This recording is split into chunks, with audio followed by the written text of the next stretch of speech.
Well, happy opening night to Back to the Future. It's finally here. And oddly anticlimactic because last Tuesday we had our gala opening with the Michael J. Fox Foundation, that big party and stuff. We did the legacy robe ceremony, gifts, flowers, things. So tonight's just kind of like, okay, 7 o'clock show and then the reviews come out. Okay.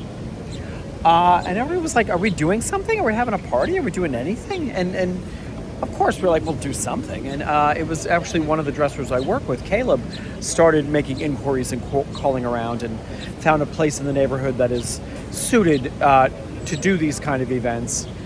And said, yeah, you can all come over here. We'll give you the whole second floor, 2 bartenders, and. All right, easy parameters to fill. Great. We'll all do that. And as he starts bouncing it off of, management of like, hey, listen, then suddenly it's like, oh, wait, no, the authors had something in mind that they wanted to do tonight.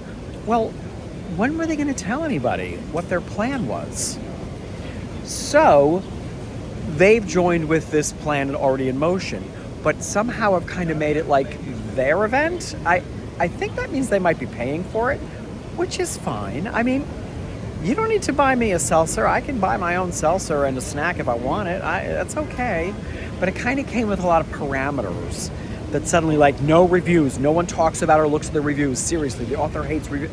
Well, this to me is reminding me that I have a feeling these are much more Hollywood people than Broadway people, because we don't do that at a Broadway opening. And if you do, you're not going to stand in front of the room going, look what the New York Times just said. We don't do that. So this whole don't take out your phone and look at a review, just don't. I don't think we need to be told that. So I think we're feeling a little like, okay. Because last Tuesday that gala was much more about the Michael J. Fox Foundation, which is very worthy and all, but we never did find out how much money they raised. It kind of wasn't about the Broadway company of the show at all. And thank you all of you who worked so hard to get us here. It kind of wasn't. And there were different wristbands, actually. If you had this color wristbands, you can go to the big party on the second floor. But if you have this other one, you can go up to the third floor where the principal actors and the stars from the movie are. Even the ensemble of the show was like, wait, I can't go upstairs to be with the principal actors? So there were some hurt feelings about that. And they had like the DeLorean parked outside, and you could take pictures with it if you had a certain color wristband. So it was a little classist. It was a little not like a Broadway opening.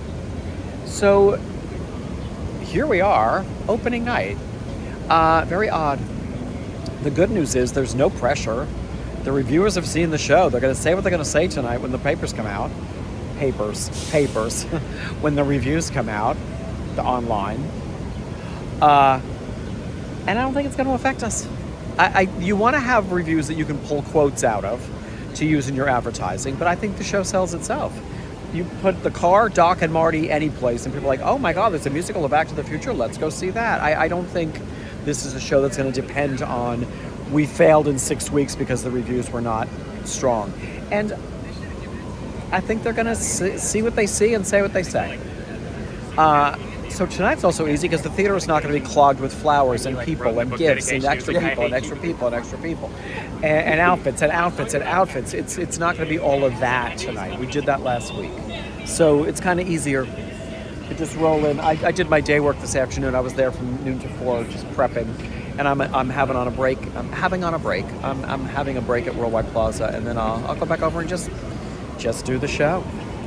And that's it. And I plan to go to the party for a minute, and if at the end of the show I'm like, you know what, maybe not, I'll just go home.